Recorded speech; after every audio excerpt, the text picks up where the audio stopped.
કોઈ પણ રોગ માટે જાતે દવા લેવાનું એટલે કે સેલ્ફ મેડિકેશન કરવાનું ટાળવું જોઈએ.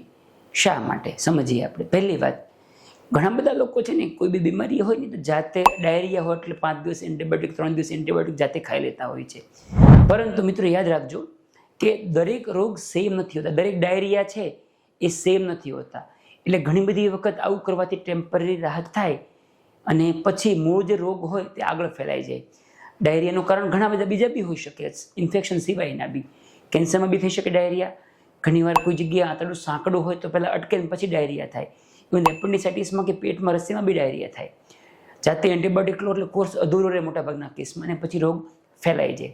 બીજી વસ્તુ કે બીજી કોઈ વ્યક્તિને જોઈને ઘણા લોકો લેતા હોય કે કોઈ વ્યક્તિને ગોઠણ દુખાવામાં પેઇન કિલર લેતા હોય તો બીજું દુખાવામાં બી સેમ દવા જાતે લઈ લેતા હોય. તો એવું બી નહીં કરવું જોઈએ.